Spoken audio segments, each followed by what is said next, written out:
नमस्कार दोस्तों, स्वागत है आप सभी का एग्ज़ाम सक्सेस जोन में। आज हम अपनी इस क्लास में सीटेट 2014 की परीक्षा में पूछे गए प्रश्नों को हल करने जा रहे हैं। अब तक की हम अपनी सीटेट की क्लासेस में सीटेट 2011, 2012, 2013 के प्रीवियस ईयर क्वेश्चंस को सोल्व करा चुके हैं। आप हमारे चैनल पर जाकर प्रीवियस ईयर क्वेश्चंस की तैयारी कर सकते हैं, जो बिल्कुल फ्री है। चलिए अब बिना देरी के हम अपनी क्लास को स्टार्ट करते हैं। ठीक है, क्वेश्चन नंबर 1 के साथ।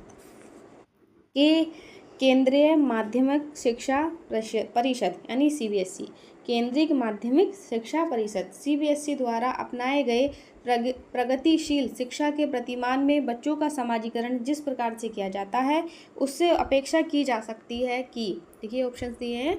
ए है, बेसमय नष्ट करने वाली सामाजिक आदतों प्रकृति का त्याग करें तथा सीखे कि किस प्रकार अच्छी श्रेणियां प्राप्त की जा सकती हैं। बी, बे सामूहिक कार्य में सक्रिय भागीदारी का निर्वाह करें तथा सामाजिक कौशल सीखें। सी, बे बिना प्रश्न उठाए समाज के नियमों विनियमों का अनुपालन करने के लिए तैयार हो सकें। डी, किसी भी प्रकार की सामाजिक पृष्ठभूमि होते हुए भी वह सब स्वीकार करे जो उन्हें विद्यालय द्वारा प्रदान किया जाता है। तो इसका सही आंसर है ऑप्शन नंबर बी, यानी प्रगतिशील शिक्षा सामूहिक कार्य और सामाजिक कौशल सीखने पर जोर देती है।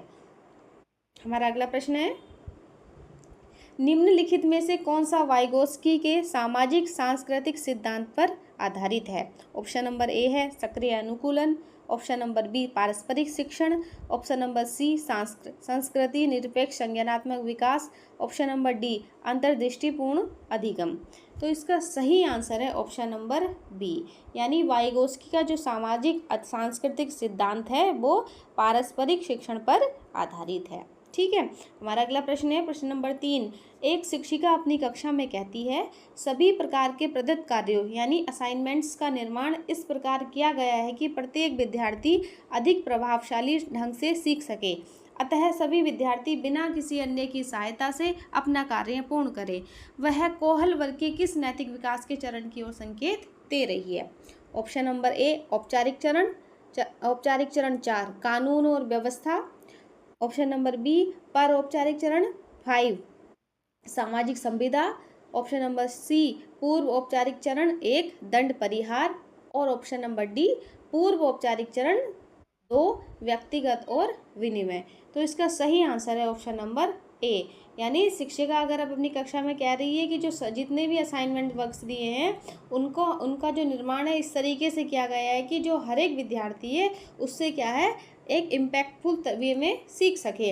तो अतः सभी विद्यार्थी बिना किसी की हेल्प के अपना कार्य पूर्ण करेंगे। तो वह कोहल वर्ग का कौन सा नैतिक विकास का चरण है, ये पूछा जा रहा है कि कौन सा नैतिक विकास के चरण की ओर ये जो कंडीशन है संकेत दे रही है। तो इसका सही आंसर है ऑप्शन नंबर ए, यानी औपचारिक चरण है जिसमें कानून और व्यवस्था है। ठीक है, हमारा अगला प्रश्न है, 14 वर्षीय देविका अपने आप में पृथक स्वयं नियंत्रित व्यक्ति की भावना को विकसित करने का प्रयास कर रही है। वह विकसित कर रही है, यानी एक लड़की है 14 वर्ष की है जिसका नाम देविका है, वह अपने आप में क्या है अलग खुद से ही नियंत्रित एक व्यक्ति की भावना को विकसित करने का प्रयास कर रही है। तो वह क्या विकसित कर रही है। ए नियमों के प्रति घृणा, बी स्वायत्तता, सी किशोर अवस्थात्मक अक्खड़पन, डी परिपक्वता। तो इसका सही आंसर होगा ऑप्शन नंबर बी, यानी स्वायत्तता, स्वयं पर नियंत्रण और पृथक भावना स्वायत्तता को दर्शाती है। स्वायत्तता माने हर कार्य को अपने आप से कर लेना। प्रश्न नंबर 5 है, प्रगतिशील शिक्षा के संदर्भ में निम्नलिखित में से कौन सा कथन जॉन डीवी के अनुसार समुचित है। यानी प्रगतिशील शिक्षा है तो जॉन डीवी के अनुसार कौन सा इसमें कथन एकदम समुचित होगा। ऑप्शन नंबर ए, कक्षा में प्रजातंत्र का कोई स्थान नहीं होना चाहिए। बी, विद्यार्थियों को स्वयं ही सामाजिक समस्याओं को सुलझाने में सक्षम होना चाहिए।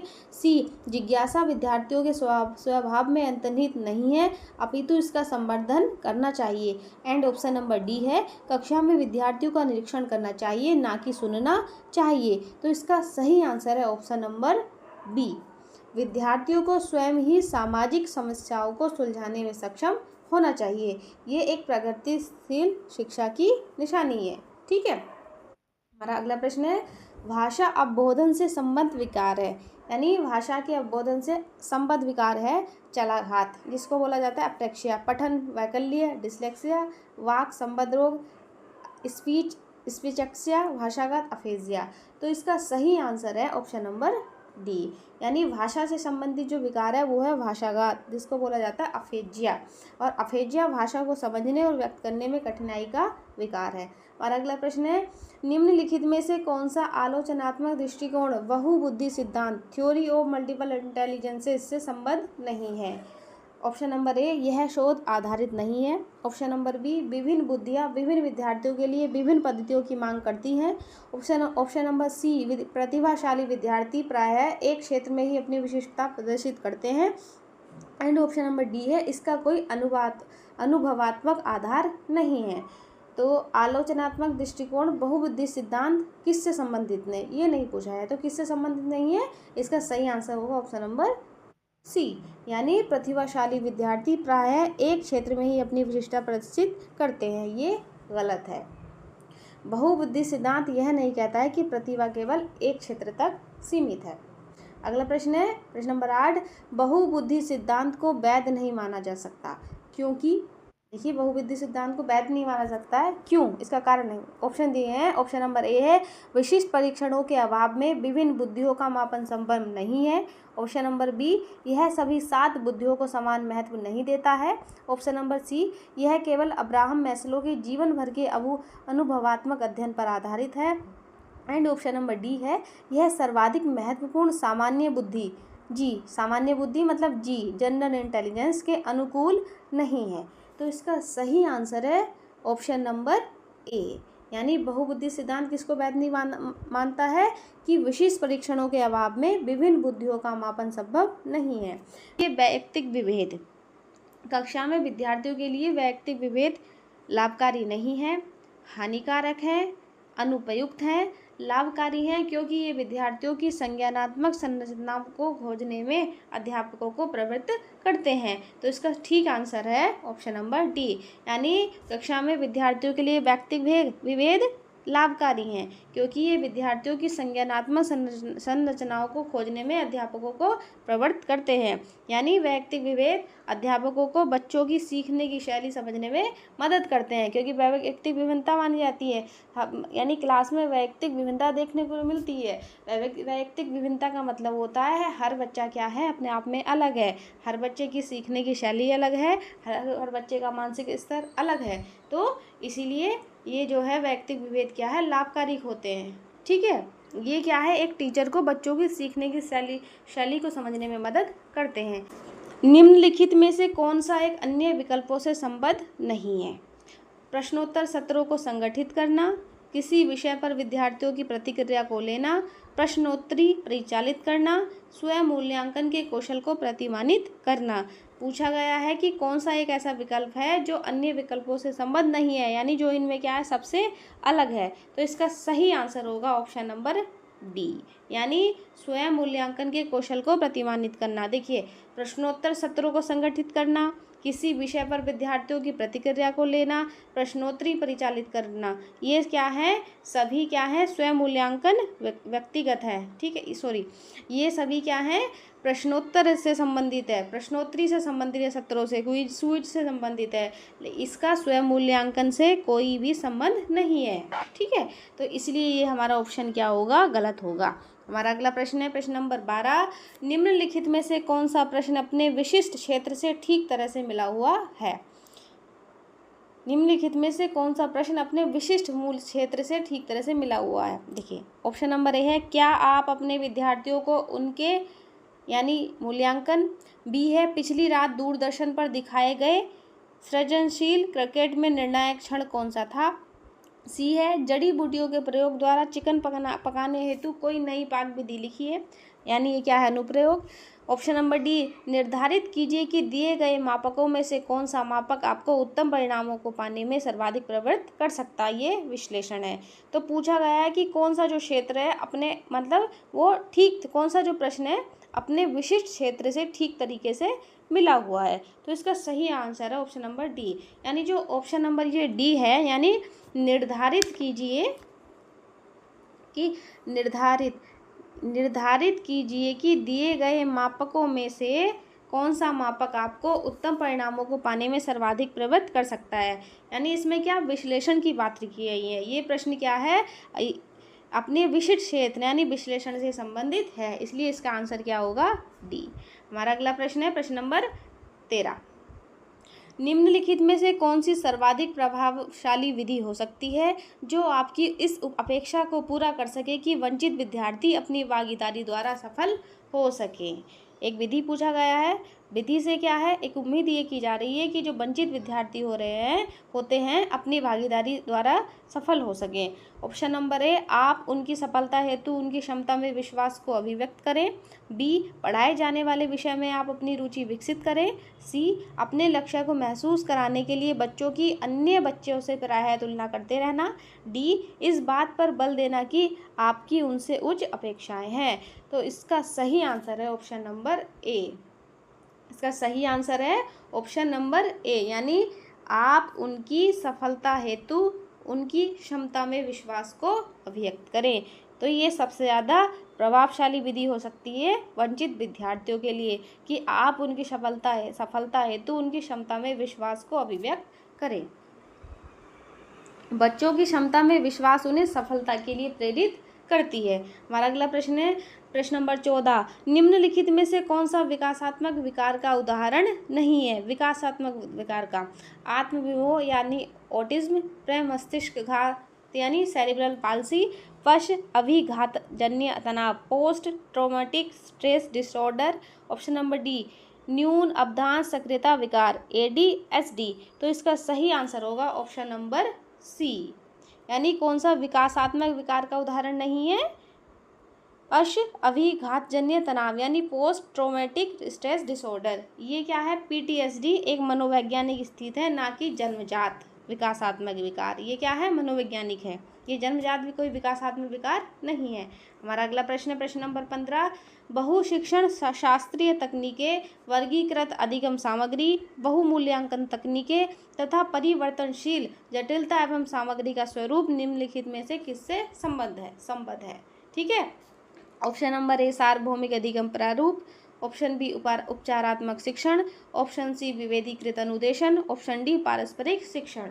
तो इसका सही आंसर है ऑप्शन नंबर सी, यानी जो बहुशिक्षण शास्त्रीय तकनीकें, वर्गीकृत अधिगम सामग्री, बहुमूल्यांकन तकनीकें तथा परिवर्तनशील जटिलता एवं सामग्री का स्वरूप जो है विभेदीकृत अनुदेशन से संबंधित है। किससे संबंधित है, विभेदीकृत अनुदेशन।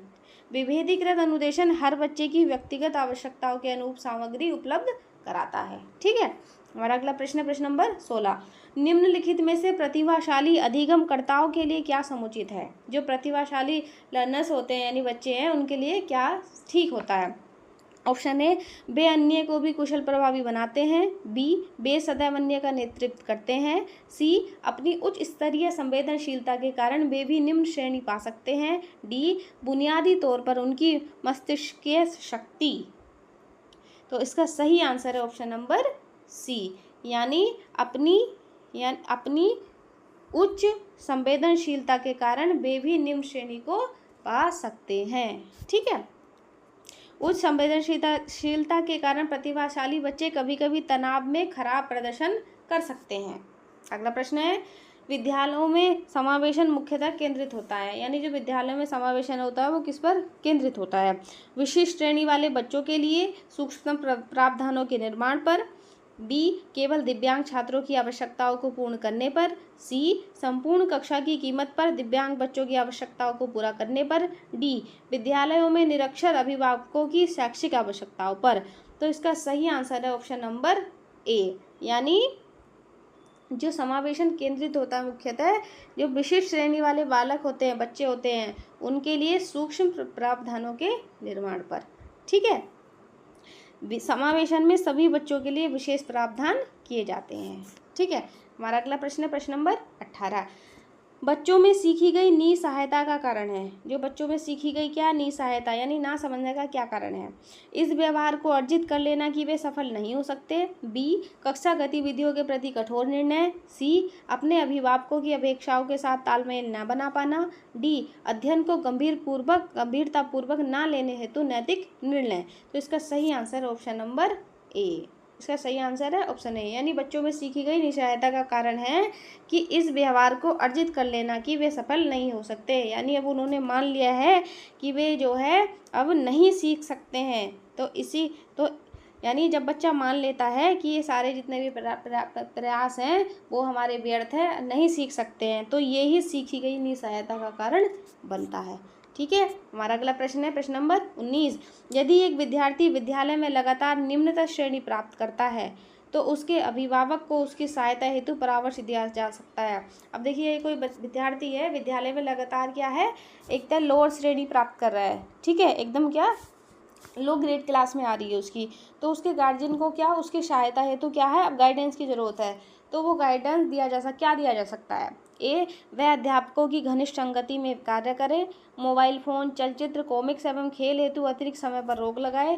सी जो भलीभांति शिक्षा नहीं ले पाए उनका जीवन संबंधी कठिनाइयों का वर्णन करे। डी घर पर उनको परिश्रम पूर्वक कार्य करने पर बल दे। तो इसका सही आंसर है ऑप्शन नंबर ए। इसका सही आंसर है ऑप्शन नंबर ए, यानी वह अध्यापकों की घनिष्ठ संगति में कार्य करे। ठीक, अध्यापकों से संपर्क बच्चों की समस्याओं को बेहतर समझने में मदद करता है। हमारा अगला प्रश्न है प्रश्न नंबर 20। निम्नलिखित में से समस्या समाधान को क्या बाधित नहीं करता है। अंतर्दृष्टि, मानसिक प्रारूप, जड़ता, स्थिरीकरण। तो इसका सही आंसर है ए, यानी अंतर्दृष्टि। समस्या समाधान को क्या बाधित नहीं करेगी, अंतर्दृष्टि। अंतर्दृष्टि तो क्या काम करती है, समस्या को सुलझाने में सहायक होती है, ना कि बाधा करती है। ठीक है, हमारा अगला प्रश्न है नंबर 21। एक शिक्षिका पाठ को पूर्व पठित पाठ से जोड़ते हुए बच्चों को सारांश लिखना सिखा रही है। वह क्या कर रही है, यानी पहले कोई पाठ पढ़ाया है टीचर ने, अब उसी पाठ को क्या है अगले पाठ से क्या है पूर्व पठित पाठ से जोड़ते हुए बच्चों को क्या उसका सारांश लिखना सिखा रही है। तो वो क्या कर रही है, ऑप्शन नंबर ए वह बच्चों की पाठ समझने की स्वशैली विकसित करने में सहायता कर रही है। बी वह बच्चों को संपूर्ण पाठ्य वस्तु को पूर्ण रूप से न पढ़ने की आवश्यकता का संकेत दे रही है। सी वह आकलन के दृष्टिकोण से पाठ्य वस्तु के महत्व को पुनर्वलित कर रही है। डी वह विद्यार्थियों को सामर्थ्य अनुकूल स्मरण करने के लिए प्रेरित कर रही है। तो इसका सही आंसर है ऑप्शन नंबर ए। इसका सही आंसर ऑप्शन नंबर ए, यानी वह क्या कर रही है, वह बच्चों की पाठ समझने की स्वशैली विकसित करने में सहायता कर रही है। स्वशैली मतलब ताकि बच्चे इसको खुद से समझ सके, स्वशैली। यह कौशल बच्चों को स्व अध्ययन के लिए सक्षम बनाता है। हमारा अगला प्रश्न है प्रश्न नंबर 22। एक बच्चा अपनी मातृभाषा सीख रहा है, वह दूसरा बच्चा वही भाषा द्वितीय भाषा के रूप में सीख रहा है, तो दोनों निम्नलिखित में से कौन सी समान प्रकार की त्रुटि कर सकते हैं। यानी दो बच्चे हैं, एक बच्चा अपनी मातृभाषा सीख रहा है और जो दूसरा बच्चा है उसी भाषा को द्वितीय भाषा के रूप में सीख रहा है। जो क्या वो अपनी मातृभाषा है उसी को दूसरा बच्चा क्या है दूसरी भाषा के रूप में सीख रहा है। तो दोनों में किस प्रकार की एक समान त्रुटि हो सकती है, गलती हो सकती है। ए अति सामान्यीकरण, बी सरलीकरण, सी विकासात्मक, डी अत्यधिक सशुद्धता। तो इसका सही आंसर है ऑप्शन नंबर सी। क्या गलती हो सकती है, विकासात्मक। विकासात्मक त्रुटियां सीखने की प्रक्रिया का स्वाभाविक हिस्सा है। हमारा अगला प्रश्न है प्रश्न नंबर 23। परीक्षा में तनाव निष्पत्ति को प्रभावित करता है, यानी परीक्षा में जो टेंशन होती है वो क्या बच्चे के परफॉर्मेंस को क्या करती है, इफेक्ट करती है। तो यह तथ्य निम्नलिखित में से किस प्रकार के संबंध को स्पष्ट करता है। ए संज्ञान भावना, बी तनाव विलोपन, सी निष्पत्ति चिंता, डी संज्ञान प्रतियोगिता। तो इसका सही आंसर है ए संज्ञान भावना। किसको प्रभावित करती है, संज्ञान भावना। तनाव भावनाएं यानी चिंता संज्ञानात्मक निष्पादन, इसका मतलब है सोचने की क्षमता को प्रभावित करती है। संज्ञान भावना का मतलब होता है सोचने की क्षमता को प्रभावित बच्चे को करती है। ठीक है, टेंशन अगर एग्जाम के टाइम पे टेंशन होगा तो क्या है उनकी सोचने की क्षमता को प्रभावित करता है, ये बात सही है। हमारा अगला प्रश्न है, एक अध्यापक उस बच्चे के साथ परामर्श करते हैं जिसकी निष्पत्यात्मक प्रगति एक दुर्घटना के पश्चात अनुकूल नहीं है। निम्नलिखित में से कौन सी प्रक्रिया विद्यालय में परामर्श के लिए सबसे बेहतर हो सकती है? देखिए, CTET में क्या होता है, कंडीशन दी जाती है। अब आपको कंडीशंस के अकॉर्डिंग आंसर लगाना होता है, किस थ्योरी से रिलेटेड है। आपको जब थ्योरी अगर आपको सही से पता होगी तो आप क्या है उस क्वेश्चन को सही कर सकते हैं। कंडीशंस दी होती है, तो ये फैक्चुअल क्वेश्चन नहीं होते हैं, ठीक है। देखिए, हम आपको अगर हमारी क्लास अच्छी लग रही है तो हमारे चैनल को सब्सक्राइब कीजिए और हमारी वीडियो को लाइक करें, ताकि हम क्या है अच्छे से अच्छा कंटेंट बनाने के लिए क्या है मोटिवेट हों। इन्हीं चीज़ों से हमको मोटिवेशन मिलता है, ठीक है। अब चलिए अपने प्रश्न पर आते हैं। यानी एक अध्यापक उस बच्चे के साथ परामर्श करते हैं जिसकी निष्पत्यात्मक प्रगति एक दुर्घटना के पश्चात अनुकूल नहीं है। निम्नलिखित में से कौन सी प्रक्रिया विद्यालय में परामर्श के लिए सबसे बेहतर हो सकती है? ए, यह एक उपशामक उपाय है। बी, यह अपने विचारों द्वारा खोज करने हेतु लोगों में आत्मविश्वास का निर्माण करता है। सी, विद्यार्थियों को भविष्य के विकल्प को चुनने हेतु यह एक अच्छा संभावित परामर्श है। डी, इस कार्य को केवल एक अनुभवी कुशल व्यावसायिक विशेषज्ञ से कराया जा सकता है। तो इसका सही आंसर है ऑप्शन नंबर बी। इसका सही आंसर है ऑप्शन नंबर बी। यानी बच्चे के जो परफॉर्मेंस जो एक प्रोग्रेस है वो क्या दुर्घटना के पश्चात क्या ठीक नहीं है। तो ये कैसे ठीक हो सकता है? यानी यह अपने विचारों द्वारा खोज करने हेतु लोगों में आत्मविश्वास का निर्माण करता है। परामर्श का मुख्य उद्देश्य होता ही है आत्मविश्वास को जगाना। हमारा अगला प्रश्न है प्रश्न नंबर 25। एक विद्यार्थी उच्च स्तरीय सृजनशील रंगमंच कलाकार बनना चाहता है, उसके लिए निम्नलिखित में से कौन सा उपाय सबसे कम प्रेरक होगा? ए, राज्य स्तरीय प्रतियोगिताओं को जीतने का प्रयास करना ताकि छात्रवृत्ति प्राप्त की जा सके। अपने रंगमंचीय कलाकार साथियों के साथ सहानुभूति पूर्ण स्नेही तथा सहयोगी संबंध विकसित करना। सी, उन रंगमंचीय कौशलों को अधिक समय देना जिनसे बड़े प्रफुल्लित होता है। डी, संसार के श्रेष्ठ रंगमंचीय कलाकारों की निष्पत्ति से संबंधित साहित्य पढ़ने तथा उससे सीखने के प्रयास के लिए कहना। तो इसका सही आंसर होगा ऑप्शन नंबर सी। यानी एक विद्यार्थी जो है एक हाई लेवल क्रिएटिविटी या क्रिएटिव रंगमंचीय कलाकार जो नाटक होता है थिएटर वगैरह के जो आर्टिस्ट होते हैं वो बनना चाहता है, तो उसके लिए क्या करें कि कौन सा उपाय सबसे कम प्रेरक होगा? तो सबसे कम प्रेरक है कि उन रंगमंचीय यानी जो थिएटर के कलाकार होते हैं उन रंगमंचीय कौशलों को अधिक समय देना जिनसे बड़े प्रफुल्लित होते हैं। नहीं, ये क्या होगा? गलत होगा। दूसरों को खुश करने के लिए सीखना सृजनशीलता को सीमित करता है, ठीक है। अब ये ऑप्शन कह रहा है कि माने जिनसे लोग खुश होते हैं इस तरह के स्किल्स को सीखना, ये गलत चीज़ है। उसमें समय देने की बात की जा रही है, ये गलत है। दूसरों को खुश करने के लिए सीखना हमारी जो क्रिएटिविटी है उसको क्या कर देता है? सीमित कर देता है। हमारा अगला प्रश्न है 26। इनमें से कौन सा सिद्धांतकार का यह मत स्पष्ट करता है कि बच्चे अपनी वृद्धि व विकास हेतु कठोर अध्ययन करते हैं? यानी कौन सा सिद्धांतकार ये कह रहे हैं कि जो बच्चे अपनी वृद्धि और विकास हेतु क्या करते हैं? कठोर अध्ययन करते हैं। ए, बंडूरा, बी, मैस्लो, सी, स्किनर, डी, पियाजे। तो इसका सही आंसर होगा ऑप्शन नंबर बी। ये किसका कथन है? मैस्लो का। मैस्लो का आत्मसिद्धि का सिद्धांत विकास के प्रयास पर जोर देता है। हमारा अगला प्रश्न है, जैसे देखिए ये क्वेश्चन है, ये फैक्चुअल क्वेश्चन है, इसका सीधा आंसर है, इसमें किसी तरह की कोई कंडीशन नहीं है। हमारा अगला प्रश्न है प्रश्न नंबर 27। निम्नलिखित में से कौन सा तत्व कक्षा में अधिगम हेतु सहायक हो सकता है? यानी कौन सा इसमें तत्व है जो अधिगम हेतु सहायक हो सकता है? ऑप्शन नंबर ए, बच्चों को अधिगम हेतु प्रेरित करने के लिए परीक्षाओं की संख्या को बढ़ा देना। बी, अध्यापकों द्वारा बच्चों की स्वायत्तता को बढ़ावा व सहायता देना। सी, समानता बनाए रखने के लिए किसी एक अनुदेशन पद्धति पर टिके रहना। डी, कालांश की अवधि को 40 मिनट से 50 मिनट तक बढ़ा देना। तो इसमें कौन सा तत्व है जो लर्निंग हेतु सहायक हो सकता है? इसका सही आंसर है option number B. Option number B, यानी अध्यापकों द्वारा बच्चों की स्वायत्तता को बढ़ावा व सहायता देना सबसे ज़्यादा सहायक होगा। स्वायत्तता बच्चों को सक्रिय सीखने के लिए प्रेरित करती है, ठीक है। हमारा अगला प्रश्न है प्रश्न नंबर 28। परिपक्व विद्यार्थी। अब देखिए परिपक्व विद्यार्थी कैसे? परिपक्व मतलब मैच्योर जो होते हैं एकदम। ए, इस बात में विश्वास करते हैं। बी, अपनी बौद्धिकता के साथ अपने सभी प्रकार के द्वंद्वों का शीघ्र समाधान कर लेते हैं। सी, अपने अध्ययन में कभी कभी भावनाओं की सहायता चाहते हैं।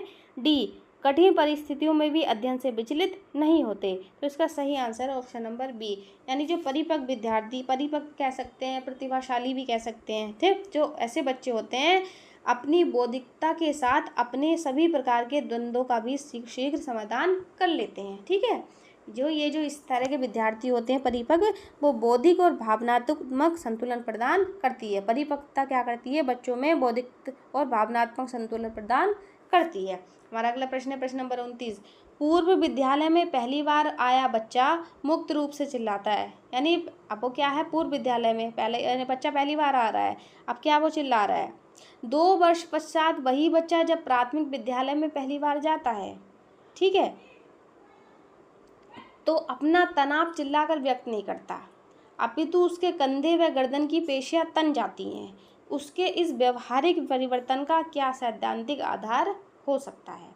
ऑप्शन नंबर ए, विकास क्रमिक प्रकार से होता है, बी, विकास निरंतर होता रहता है, सी, अलग अलग लोगों में विकास भी भिन्न भिन्न रूप से होता है, डी, विभेदन व एकीकरण विकास के लक्षण हैं। तो इसका सही आंसर है ऑप्शन नंबर डी, यानी विभेदन व एकीकरण विकास के लक्षण हैं। विभेदन और एकीकरण से ही बच्चा अपनी भावनाओं को अधिक। निम्नलिखित में से कौन सा कथन सत्य है? आनुवंशिक बनावट व्यक्ति की पर्यावरण की गुणवत्ता के प्रति उत्तरात्मक तो प्रभावित करती है। गोद लिए गए बच्चों का वही बुद्धि लब्धांक होता है जो गोद लिए गए उनके सहोदर भाई बहन का होता है। सी, अनुभव मस्तिष्क के विकास को प्रभावित नहीं करता। डी, विद्यालयीकरण का बुद्धि पर कोई प्रभाव नहीं पड़ता। तो इसका सही आंसर है ऑप्शन नंबर ए, आनुवंशिकता और पर्यावरण की अंतःक्रिया ही विकास को दिशा देती है। दोस्तों, आज की क्लास यहीं समाप्त होती है। अगर आपको हमारी ये year wise previous year question paper की क्लास पसंद आई तो वीडियो को लाइक करें, अपने दोस्तों के साथ शेयर करें और हमारे चैनल एग्ज़ाम सक्सेस जोन को सब्सक्राइब करें। कमेंट करना ना भूलें, ज़रूर बताइए कि आज के प्रश्न में से आपके कितना स्कोर रहा, आज के प्रश्नों में आपका कितना स्कोर रहा। अगली क्लास में हम CTET के अगले वर्ष का प्रीवियस ईयर पेपर पूरी व्याख्या के साथ करेंगे। तब तक के लिए जय हिंद, वंदे मातरम।